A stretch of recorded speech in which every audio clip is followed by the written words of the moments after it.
Yesus Kristus kau tunjuk aku cinta sangat umat Kalvari tanpa beli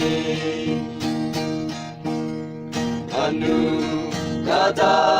lanyelak cinta di ayan phàm phá Kristus sang hai bông ali cần phân là Giêsu Dehu khai bu sâu sâu tâm aka yengi te yen atama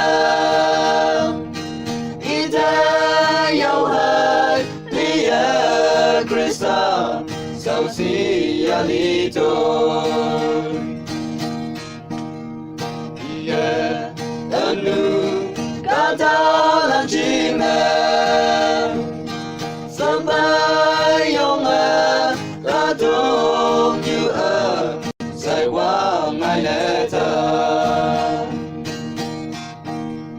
kawan bao phai trên má chấm yao ma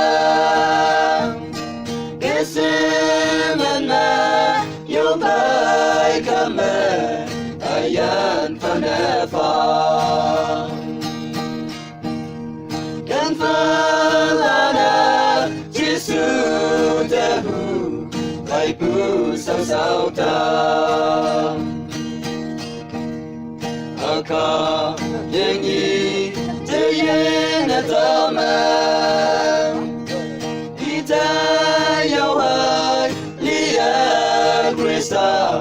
sau si alito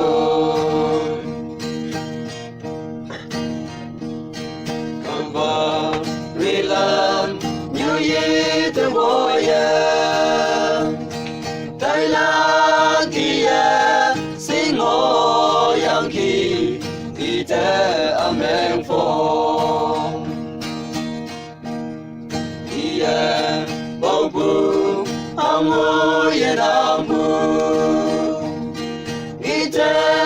amen yang mo yang ki ang bau bu yena kem falana Giêsu Dehu phải bu sau sau ta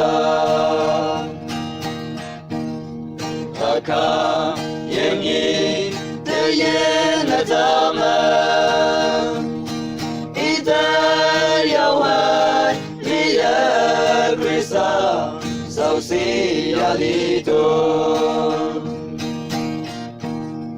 membu